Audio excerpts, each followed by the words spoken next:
Bapak Ibu jemaah yang dirahmati dan dimuliakan Allah Subhanahu wa taala.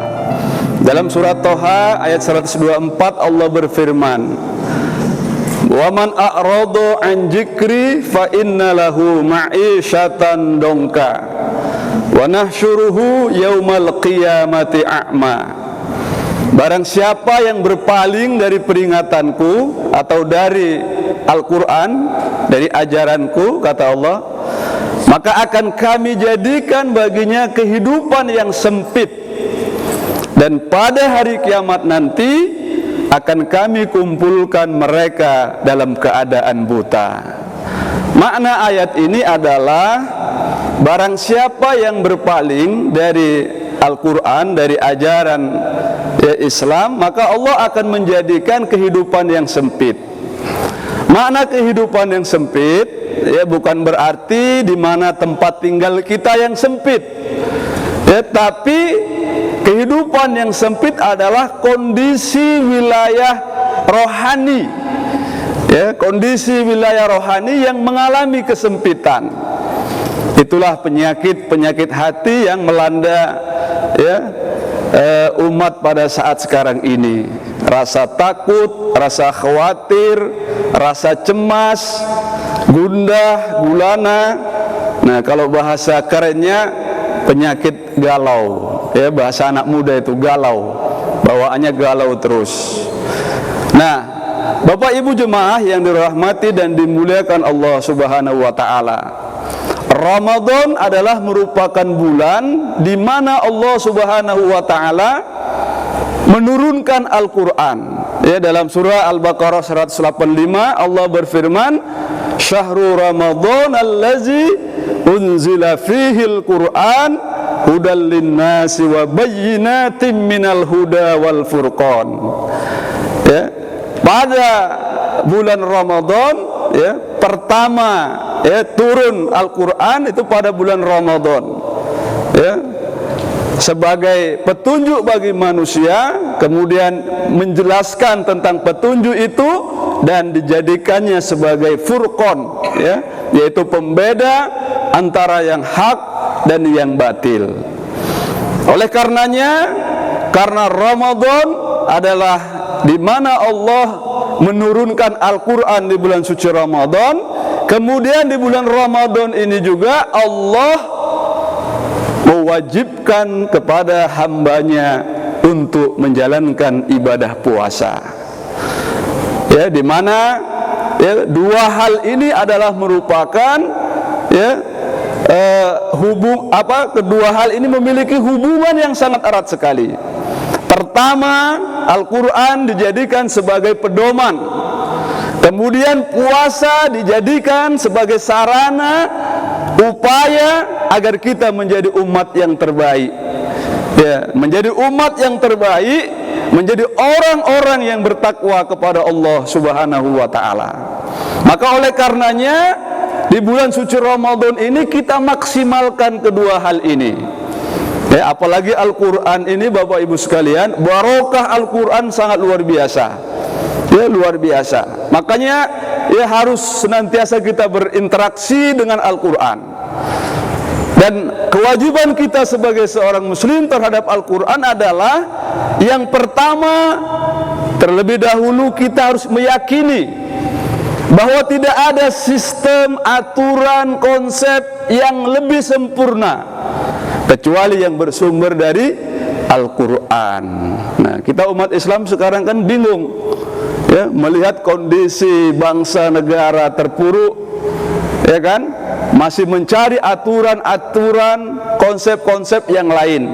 Padahal konsep Al-Quran itu bersumber dari Allah Subhanahu wa taala.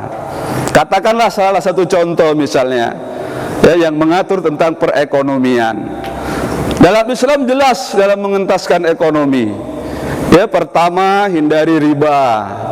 Kemudian ya efisiensi ya dalam mengolah keuangan, dia tidak boleh boros. Ya, innal mubazzirina kanu ikhwanasy syayatin. Kemudian juga ya tidak boleh terlalu banyak berhutang. Ya, kalau hutang terus hancur kita ini lama-lama. ya. Lama-lama hancur kalau hutang terus, habis semua tergadaikan. Nah, apalagi suku bunganya terus, ya, untuk bayar bunganya aja berat, apalagi mau bayar ya pokok yang dihutang itu. Nah, ini ya sangat luar biasa, ya sangat memprihatinkan. Nah, kemudian bagi orang-orang yang kaya, yang memiliki harta, maka kewajibannya adalah wa fi amwalihim haqqul lis-sa'ili wal mahrum. Sesungguhnya pada harta-harta kamu ada hak-hak bagi orang-orang yang membutuhkan. Nah, itulah kewajiban untuk mengeluarkan zakat, ya. Ya, zakat fitrah maupun zakat harta, ya. Nah, ini salah satu konsep aturan. Belum lagi konsep-konsep yang lainnya. Ya, semua sudah Allah ya berikan penjelasan, ya konsep aturan, ya, sehingga jika kita mengikuti aturan apa yang ada di dalam Al-Qur'an, insya Allah kita akan mendapatkan keberkahan, kita akan mendapatkan kebahagiaan, dan tentu kita akan mendapatkan keselamatan hidup di dunia maupun di negeri akhirat nantinya. Lantas setelah meyakini kemudian membacanya.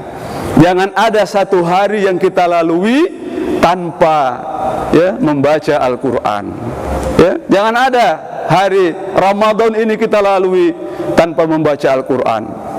Kelezatan yang kita rasakan, Bapak Ibu, tidak hanya makanan atau minuman, ya, tapi para ulama, para sahabat, orang-orang terdahulu merasakan kelezatan ketika mereka berinteraksi dengan Al-Quran.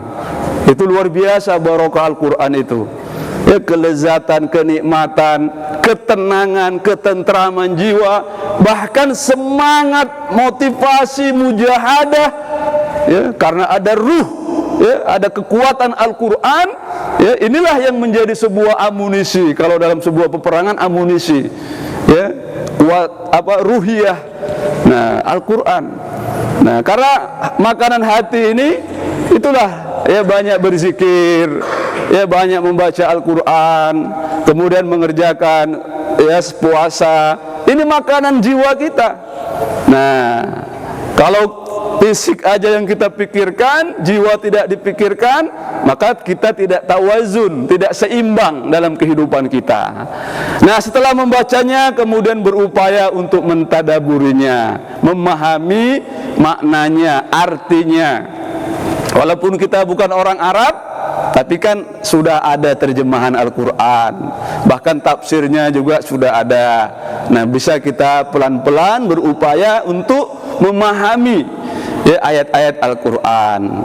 Kemudian setelah itu menjaga adab-adab ya ketika membaca maupun ketika mendengar bacaan-bacaan Al-Quran. Karena orang yang membaca Al-Quran nanti akan mendapatkan syafaat pada hari kiamat. Iqra'ul Qur'an fa innahu ya'ti yaumal qiyamati ya syafi'an li ashabihi. Barang siapa yang membaca Al-Quran nanti pada hari kiamat, ya, Al-Quran akan memberikan syafaat bagi orang-orang yang membacanya. Luar biasa, Bapak Ibu. Nah, lalu kemudian pahala orang yang membaca Al-Quran, satu huruf 10 kebaikan. Bagi yang membacanya, Allah akan memberikan wajah ya yang bercahaya pada hari kiamat nantinya. Jadi semuanya ada kebaikan, membacanya, mendengarkannya.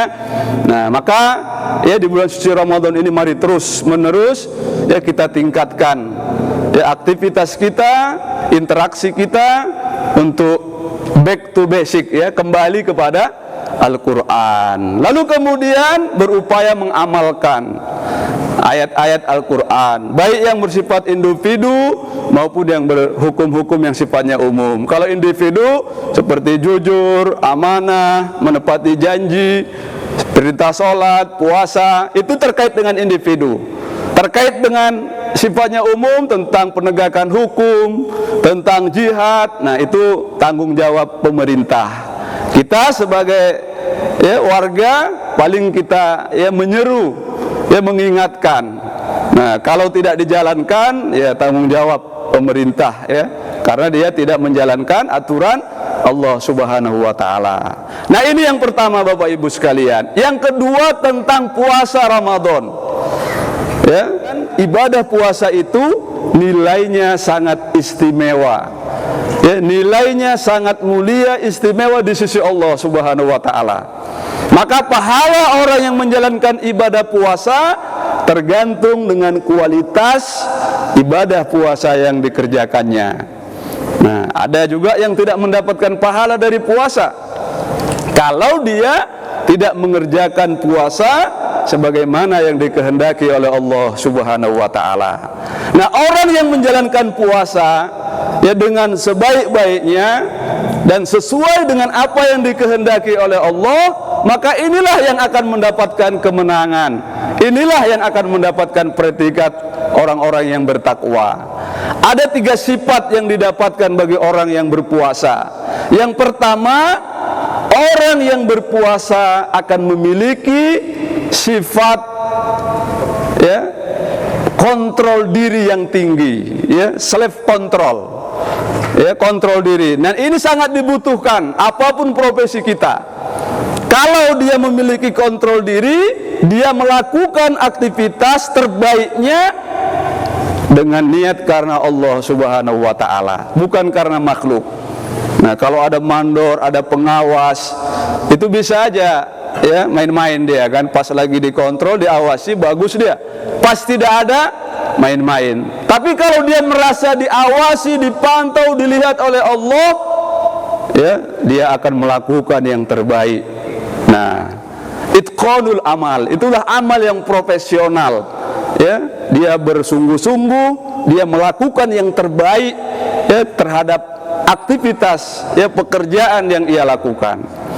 Yang kedua, orang yang menjalankan ibadah puasa dengan sebaik-baiknya, dia akan memiliki obsesi, keinginan akhirat yang jauh lebih tinggi. Bayangkan Bapak Ibu, ya, puasa kan haus, lapar, ya, panas. Ada makanan di rumah Bapak Ibu, halal milik kita, ya, ada minuman, ada makanan, ada istri, ya, kalau yang baru menikah mungkin, ya, masih muda, cantik, halal, sudah jadi hak milik. Ketika kita berpuasa, nah, jangankan kita menikmati, mendekati saja kita takut. Kenapa? Karena kita sedang berpuasa. Yang halal saja bisa kita tinggalkan, konon lagi yang haram. Kenapa kita lakukan? Karena kita ingin meraih kenikmatan yang hakiki. Makanya di dalam Al-Quran itu kenikmatan di dunia disebut mata. Kenikmatan yang dia tidak akan kekal, akan habis. Nah, contohlah Bapak Ibu, waktu muda, ganteng, cantik, ya kan Bu, tenaganya kuat, ya, makanan semua bisa dimakan. Coba kalau udah umur 70-80 Pak.